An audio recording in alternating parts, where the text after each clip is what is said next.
નમસ્તે, હું ડૉક્ટર ઉમેશ ગુર્જર, આપનો મિત્ર, ફ્રેન્ડ, ફિલોસોફર. એક ધોરણ 12 પૂરું થાય ને નીટની પરીક્ષા પૂરી થાય એટલે ઘણા પ્રશ્નો વાલીઓને થતા હોય છે, ઘણા પ્રશ્નો વિદ્યાર્થીને થતા હોય છે.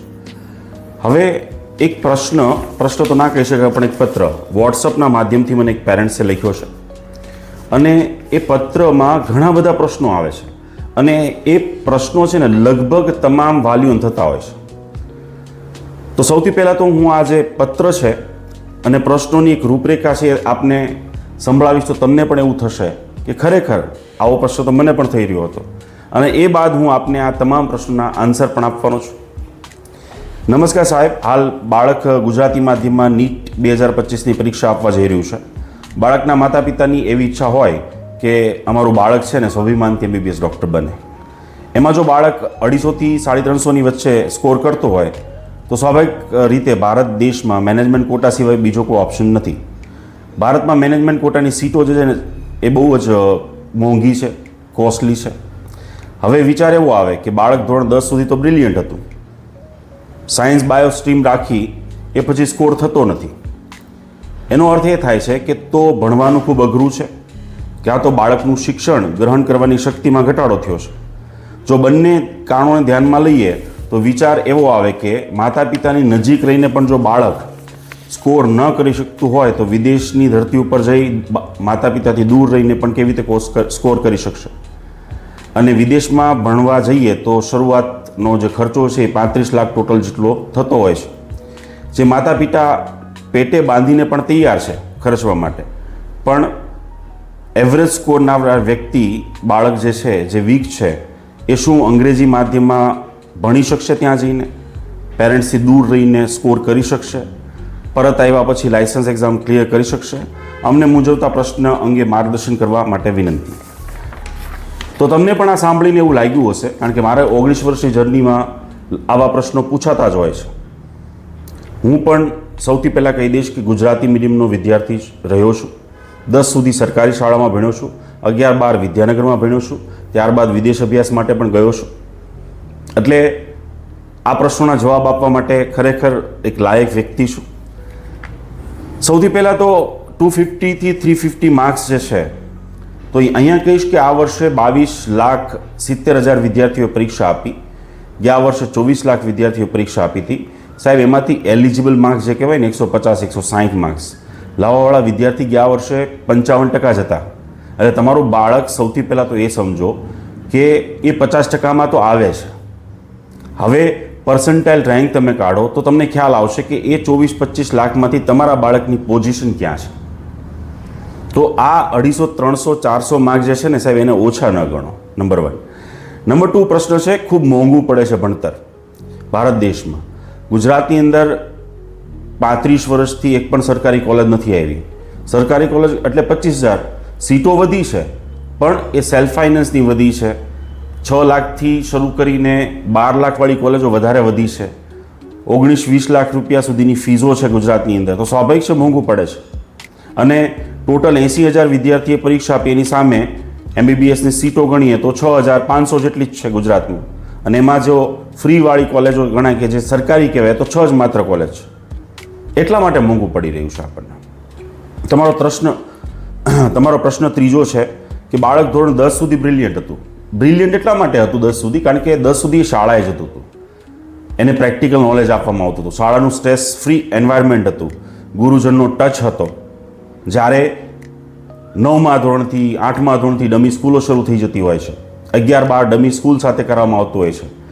મોટા મોટા ક્લાસીસમાં બાળકોને એક ક્લાસરૂમમાં, એસી ક્લાસરૂમમાં સવારે જવાનું, સાંજ સુધી એ જ એસી ક્લાસરૂમમાં 100-150ની સંખ્યામાં ભણવાનું, અને એને બોલવાનો કોઈ ચાન્સ જ નહીં, કોઈ પ્રેક્ટિકલ નહીં, કોઈ ડિસ્કશન નહીં. અને પાછા એમને તારવતા જાય, જે સારા માર્ક્સ લાવતા જાય એને અલગ બેસાડે, મીડિયમ લાવે એને અલગ બેસાડે, ઓછા લાવે એને અલગ બેસાડે. એક જે એન્વાયરમેન્ટ હોય છે 10મા ધોરણ સુધી કે જેમાં આપણે બાળકોને કોઈ ડિસ્ક્રિમિનેશન નથી કરતા, અને એના કારણે એક ન ભણતો વિદ્યાર્થી ભણતા વિદ્યાર્થીને જોઈને પણ ભણવા મળતો હોય છે. અને અહીંયા વિદ્યાર્થીઓની વાત કરીએ તો 11th 12th બી ગ્રુપ અથવા તો નીટની તૈયારી કે અઘરી નથી સાહેબ. એમાં 50 PCB થિયરી પ્રેક્ટિકલ બધું ગણો, 11th 12th સિલેબસ ગણો, NCERTની બુક્સ ગણો, તો 59 જેટલા યુનિટ છે, 98 જેટલા ચેપ્ટર્સ છે અને 2000 જેટલા પેજ વાંચવાના છે. ને એના માટે પાછા 2 વર્ષ, એટલે કે બધું ગણીને ચલો 600 દિવસ તો છે જ. હવે એમાં પાછી તમે પેલી MCQsની બુક અને બધું એડ કરી દો તો પર ડે તમારે 3 થી 4 પેજથી વધારે વાંચવાના નથી. અને મેક્સિમમ તમે ગણો તો 10 પેજ પર ડે વાંચવાના છે બાળકને, રિવિઝન સાથે ગણો તો પણ. એટલે ટૂંકમાં કહેવાય કે એને અઘરું બનાવવામાં આવ્યું છે. અને એના માટે થઈને આટલો મોટો રેશિયો વિચાર તો કરો સાહેબ, કે ભાઈ 80,000માંથી લગભગ 40 કે 45,000 વિદ્યાર્થીઓને એલિજિબલ માર્ક્સ આવશે. તો એની પાછળનું રીઝન છે સિસ્ટમ, ડમી સ્કૂલ, આ ક્લાસીસ જે મોટી મોટી ફીસ ભરે છે, આ પરીક્ષાનો હાવ દેખાડે છે તમને. અને એના કારણે વિદ્યાર્થી પ્રેક્ટિકલ નોલેજથી, પ્રેક્ટિકલ વસ્તુઓથી દૂર રહી જાય છે. અને કેટલી પરીક્ષા સાહેબ, વીકલી પરીક્ષા લે એ લોકો, પાછા ઇન્ટરમીડિયેટ પરીક્ષા લે, પછી બોર્ડની પરીક્ષા આવે, પછી પ્રેક્ટિકલ પરીક્ષા આપે, પછી તમે ગુજસેટની પણ અપાવરાવો, પછી નીટ પણ હોય.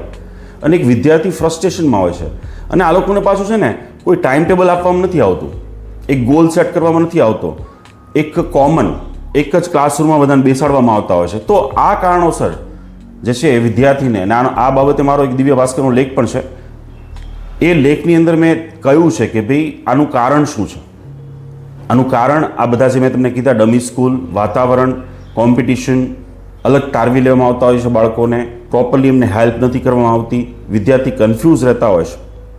સો આ કારણ છે જેને કારણે બાયો સ્ટ્રીમની અંદર 10મા ધોરણ સુધી 80-90% લાવવાવાળો વિદ્યાર્થી 12મામાં સડનલી ડાઉન થઈ જતો હોય છે.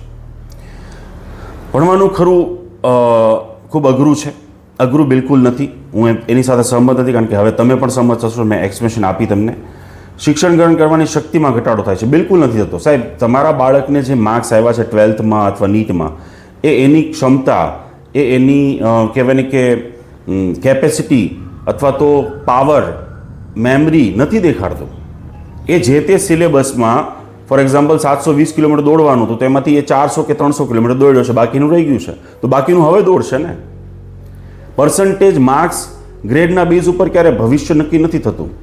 કોઈ પણ, મારી પાસે અત્યારે હું તમને 19 વર્ષના ડેટા આપી શકું, જેમાં ગુજરાતી મીડિયમનો વિદ્યાર્થી હોય, ઓછા માર્ક્સવાળો વિદ્યાર્થી હોય, એ વધારે સ્પીડથી દોડ્યો છે, વધારે સારા માર્ક્સ લાવ્યો છે, વધારે સારો ભણ્યો છે. એવી જ રીતે તમારી પાસે પણ ઘણા દાખલાઓ હશે. તમે કોઈ પણ સારી સંસ્થામાં જાઓ અને જો 720માંથી ફોર એક્ઝામ્પલ આપણે ગુજરાતની જ વાત કરીએ કે જે સરકારી કોલેજો છે જેમાં 700-600ની વચ્ચે માર્ક્સમાં વિદ્યાર્થીને એડમિશન મળતું હોય છે, તો એ બધા કેમ સારા ક્રમાંકે પાસ નથી થતા? એ બધા ડૉક્ટર સારા બને છે? ગેરંટી છે કે 720 વાળો 700 વાળો માર્ક્સ જે સ્ટુડન્ટ છે, 600 વાળો જે સ્ટુડન્ટ છે, એ જમણા પગની જગ્યાએ ડાબા પગે ઓપરેશન નહીં કરે? શું એને પીજીમાં એડમિશન 100% મળી જ જશે? તો પછી કેમ બીજે મેડિકલમાં ભણતા વિદ્યાર્થીને તમામને પીજીમાં એડમિશન કેમ નથી મળતું? સાહેબ, એ તો ફ્યુચરની વાત થઈ ને. હવે સમજો કે ભાઈ જે પાછું સિલેબસ છે નીટનું, જે મેં તમને ચેપ્ટર યુનિટ્સ કીધા, જે પેજીસ કીધા 2000 જેટલા, એમાંથી પાછું 5% પણ મેડિકલમાં નથી આવતું. એમાં માત્ર ને માત્ર તમારે હ્યુમન બોડીનું જ ભણવાનું છે. જ્યારે અહીંયા તો કેમેસ્ટ્રી પણ છે, ફિઝિક્સ પણ છે અને બાયોલોજી પણ છે. અને બાયોલોજીમાં પાછું ઝૂઓલોજી પણ છે, પ્લાન્ટ ફિઝિયોલોજી પણ છે, હ્યુમન ફિઝિયોલોજી પણ છે. અને ત્યાં તો ખાલી હ્યુમન ફિઝિયોલોજી ઉપર જે માત્ર 15 કે 20 માર્ક્સનું જ પૂછાય છે. સિસ્ટમનો પ્રોબ્લેમ છે સાહેબ, વિદ્યાર્થીનો પ્રોબ્લેમ નથી. અને વિદ્યાર્થીને પ્રોપર ગાઈડન્સ નથી હોતું. તો કહેવાનો મારો જે ભાવાર્થ છે એ છે, નથી ભણવાનું અઘરું અને નથી એવું કોઈ વિદ્યાર્થીની ક્ષમતામાં ઘટાડો. વિદ્યાર્થીને જો આગળ પ્રોપર કોઈ પણ કોર્સમાં MBBS, એવું નથી કહેતો કે MBBS જ, પણ જો ફોર એક્ઝામ્પલ તમારો જ વિદ્યાર્થી જે 400નો છે, 300નો છે, 200નો છે, 250નો છે, એ જ વિદ્યાર્થીને તમે ફોર એક્ઝામ્પલ BScમાં એડમિશન લઈ લો, ફાર્મસીમાં લઈ લો, આયુર્વેદિકમાં લઈ લો, હોમિયોપેથિકમાં લઈ લો, ડેન્ટલમાં લઈ લો, જે લઈ જ લેતા હોઈએ છીએ આપણે. આપણી પ્રણાલી છે ગુજરાતની અંદર કે ભાઈ અહીંયા નથી મળતું તો અહીંયા લઈ લો, અહીંયા નથી મળતું તો અહીંયા લઈ લો, અહીંયા નથી મળતું તો અહીંયા લઈ લો. પણ જો એમાં પણ 90% લોકો છે ને એ ફિલ્ડ કોર્સ એ પૂરો કર્યો હોય ને એ પછી એમાં નથી કામ કરતા, એ ક્યાંક બીજે જ કામ કરતા હોય છે. અથવા તો એમાં સારી સેલરી, જોબ નથી મળતી હોતી. એની પાછળનું રીઝન પોતાના ઇન્ટરેસ્ટ, સ્કિલ, પર્સનાલિટીને વેલ્યુ અને પોતાની ઈચ્છાશક્તિથી એ કોર્સમાં નથી ગયા. માર્ક્સના બેઝ ઉપર, જ્યાં મળે છે ત્યાંના બેઝ ઉપર, કોકના ઇન્ફ્લુઅન્સમાં આવીને ક્રાઉડને ફોલો કરીને ત્યાં ગયા અને એના કારણે પછી એ લોકો ત્યાં જઈને સક્સેસફુલ નથી થતા.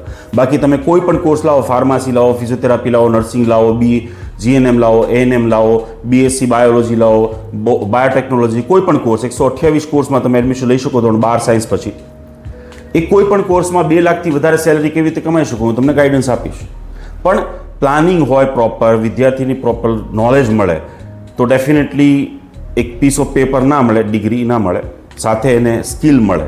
અને એ વિદ્યાર્થીની ડિમાન્ડ છે જ, તો કહેવાનો ભાવાર્થ એ છે કે વિદ્યાર્થીની શક્તિમાં ક્યારેય ઘટાડો નથી થતો, બ્રેઇનમાં કોઈ ઘટાડો નથી થતો, કોઈ અંગ ઓછું નથી થઈ જતું. આ આપણી માન્યતા છે. નેક્સ્ટ પ્રશ્ન તમારો લઈએ તો એ છે કે ભાઈ પેરેન્ટ્સની નજીક રહીને જો સ્કોર નથી કરી શકતા તો દૂર રહીને શું કરશે? પણ નજીક રહીને તમે કર્યું શું? એક કોણ મને તમે કઈ રીતે સપોર્ટ કર્યો? આપણે એટલું પૂછે ભાઈ આજે એક્ઝામ આવી કેટલા માર્ક્સ આવ્યા, તે મિની એક્ઝામ આપી હતી, બીજાના કેટલા આવ્યા, ફલાણા ભાઈ છોકરાને શું થયું, પેલા ભાઈ છોકરાને શું થયું? આ કમ્પેરિઝન જ કર્યું છે ને આપણે આવું ખબર હતી કે ભાઈ પીસીબી થિયરી પ્રેક્ટિકલના આટલા ચેપ્ટર છે, આટલા યુનિટ છે, પર ડે એટલું વાંચવાનું છે, હાઈ સ્કોરિંગ સબ્જેક્ટ્સ આ છે, મેરિટ આ છે, અથવા તો આ ચેપ્ટરમાંથી આ યુનિટમાંથી આટલા પ્રશ્નો પૂછાય છે, આટલા તો રિપીટેડલી પૂછાય છે. મારી કેટેગરી પ્રમાણે મારે જો MBBSમાં એડમિશન લેવું હોય, ડેન્ટલ હોમિયોપેથિક આયુર્વેદિકમાં લેવું હોય, સરકારી કોલેજમાં લેવું હોય તો મારે આટલા માર્ક્સ લાવવા પડશે. સાહેબ 98% સ્ટુડન્ટ્સ પાસે આ ગોલ હોતો જ નથી અને એના કારણે આ પરિસ્થિતિ આવી છે કે નજીક રહીને પરિણામ નથી લાવી શક્યા. જ્યારે દૂરની વાત રહી તો દૂર ફોર એક્ઝામ્પલ તમે ડરો નહીં, તમે સમજો આજે કોઈ પણ કોર્સમાં એડમિશન લેશો અને કોલેજ લાઈફમાં જવાનું જ છે, એને આગળ વધવાનું જ છે, ત્યાં તમે કેવા સંસ્કાર આપેલા છે એ અગત્યની વાત હશે. અને એના માટેનો મારો સરસ મજાનો એક વિડીયો પણ છે કે જેમાં વિદ્યાર્થીથી દૂર રહીને, ડિસ્ટન્સમાં રહીને કેવી રીતે વિદ્યાર્થી ઉપર ઓબ્ઝર્વેશન રાખી શકાય, વિદ્યાર્થીને કેવી રીતે મદદરૂપ થઈ શકાય, વિદ્યાર્થીને કેવી રીતે મોટિવેટ કરી શકાય. ટૂંકમાં કહું, વિદેશમાં વધારે સિક્યુરિટી છે. અહીંની આપણી મેડિકલ કોલેજીસ હોય કે અન્ય કોલેજ હોય તો એમાં ડ્રગ્સ પણ પકડાના છે, પાર્ટીઓ કરતાં પણ પકડાના છે, અન્ય ઘણી પ્રવૃત્તિઓ સાથે આપણે વિડીયો પણ જોયા છે, આપણે ન્યૂઝમાં પણ ન્યૂઝ પણ જોઈ છે, મેસેજ પણ જોયા છે. તો અહીંની જે વ્યવસ્થા છે કોલેજ લાઈફની એ બહુ ખતરનાક છે. તો દૂર છે એટલે કે દૂરમાં ફોર એક્ઝામ્પલ તમે યુરોપિયન કોઈ પણ કન્ટ્રીમાં જતા રહો તો ત્યાં તો હોસ્ટેલની અંદર બધું ચેકિંગ પણ થતું હોય છે, ડેલીના માર્ક્સ પણ તમને મળતા હોય છે જોવા માટે. તો પ્રશ્ન જ નથી આવતો. અને વિશ્વાસ સાથે વિદ્યાર્થીને આપણે જો સારું ખાતર નાખ્યું હશે, સારા સંસ્કાર આપ્યા છે તો ડેફિનેટલી દૂર રહીને પણ વિદ્યાર્થી જે છે એ સારું ભણી શકે. નેક્સ્ટ પ્રશ્ન છે એ છે અંગ્રેજી માધ્યમ. જો ભાઈ સૌથી પહેલાં તો એ છે કે આજે તમે રિઝલ્ટ જે 12th સાયન્સનું આવ્યું છે એમાં બાયોલોજી ગ્રુપ સાથે ગુજરાતી વિષય સાથે જે વિદ્યાર્થી પાસ થયા છે ને એમનું પરિણામ સારું છે કમ્પેરેટિવલી અંગ્રેજી માધ્યમનું. દુનિયામાં જેટલી પણ કોમ્પિટિટિવ એક્ઝામ હોય, જેમાં UPSC હોય, GPSC હોય, નીટ UG હોય, નીટ PG હોય કે જેટલી પણ કોમ્પિટિટિવ જે પોતાની લેંગ્વેજમાં ભણ્યું છે એનું પરિણામ સારું છે. અંગ્રેજી માધ્યમમાં આગળનું જે ભણતર છે એ કોઈ પણ જગ્યાએ ગુજરાતીમાં અવેલેબલ નથી. વાતો થઈ હતી પણ હજુ આવ્યું નથી અને આવશે પણ નહીં, આવે તો સ્વીકારતા પણ નહીં. કારણ કે પછી તમે દર્દીને ચેક કેમ કરશો, તમે ઇન્ટરનેશનલ લેવલમાં બીટ કેમ કરશો, તમે કોઈ કોન્ફરન્સમાં એવી બધી જગ્યાએ કેવી રીતે પાર્ટિસિપેટ કરશો? 3 થી 4 મહિનામાં બાળક દુનિયાની કોઈ પણ ભાષા શીખી શકે. તો અત્યારે તમારી પાસે 4 થી 5 મહિના તો છે જ, એમાં તમે તમારી અંગ્રેજી ભાષા, મેડિકલ ટર્મિનોલોજી બધું જ ભણાવી શકો છો. વિદ્યાર્થી પ્રોપરલી ગોલ સેટ કરે તો જાતે શીખી શકે છે. અને એના માટે અમે PMTC, જે અમારા વિદ્યાર્થી વિદેશમાં ભણવા જતા હોય, બીજા રાજ્યમાં ભણવા જતા હોય તો એના માટે અને અન્ય વિદ્યાર્થી માટે pre medical training camp organize કરતા હોય છે, જેમાં આ બધું જ શીખવાડવામાં આવતું હોય છે.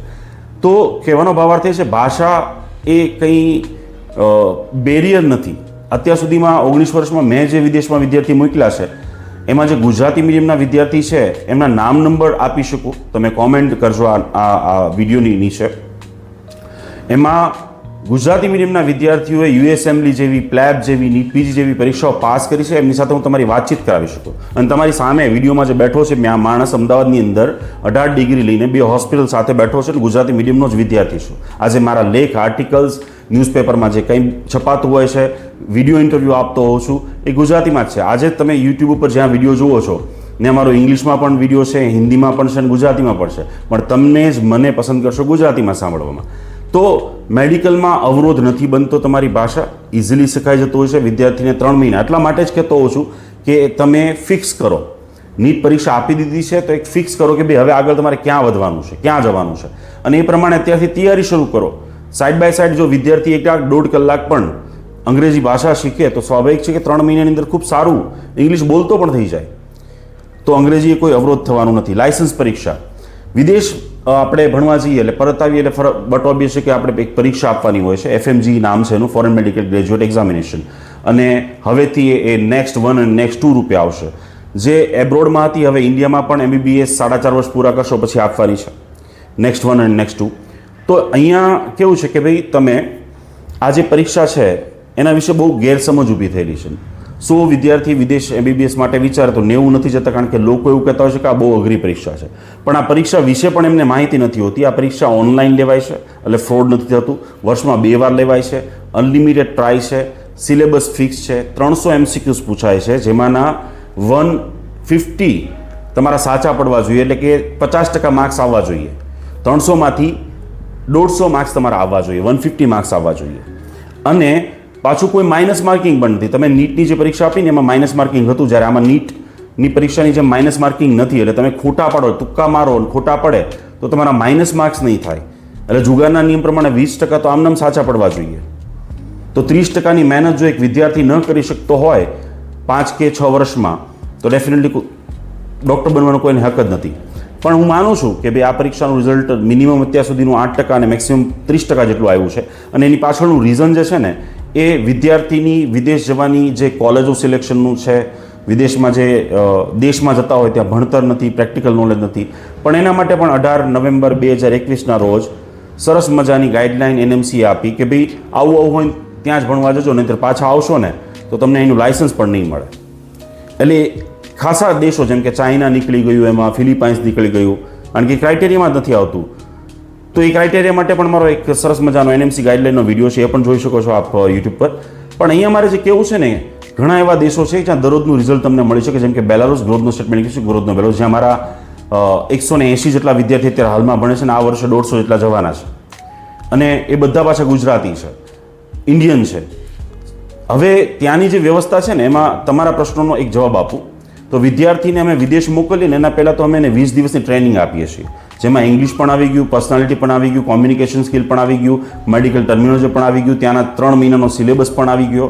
વિદ્યાર્થીને ત્યાં જઈને જે 200 કિલો ઉપાડવાનું છે ને, અમે અહીંયા એને 400 કિલોની પ્રેક્ટિસ કરાવીએ છીએ, જેથી કરીને ઇન કેસ એવો કોઈ વિદ્યાર્થી હશે જે વીક છે, કારણ કે દરેક પેરેન્ટ્સને ગેરંટી જોઈતી હોય છે. અને હું તો ગેરંટી આપીને મોકલતો કે એકવાર જો મારે ત્યાં આ ટ્રેનિંગમાંથી પાસ થઈ ગયો તો હું તમને રિટર્ન ગેરંટી આપું છું કે અહીંથી એ તમારું બાળક જાશે અને તમારા જ એ જ સંસ્કાર સાથે કોઈ પણ બીજી હેબિટ, કોઈ પણ બીજી વસ્તુ વગર માત્ર એના નામની આગળ ડૉક્ટર લાગી જશે, એટલો જ ચેન્જ થશે. તમારા બાળકની તમામ જવાબદારી મારી રહેશે, રહેવાની, જમવાની, ખાવાની, સેફટી, સિક્યુરિટી, તમામ. અને એની પાછળનું રીઝન આ ટ્રેનિંગ છે, કારણ કે ટ્રેનિંગમાં અમે એમને બધું જ શીખવાડીએ છીએ. અને આ ટ્રેનિંગમાં જ જે બાળક લાયક નથી, જે બાળક વીક છે, જે બાળક નબળો છે, જે બાળકને નથી આ ફિલ્ડમાં આગળ વધવું, ફરી કહીશ કે ભાઈ નોલેજની દ્રષ્ટિએ નહીં, પણ એ ફિલ્ડ પસંદગીની ન હોય તો શું કરવાનું? તો આ એક ફિલ્ટર વ્યવસ્થા પણ અમે રાખી છે.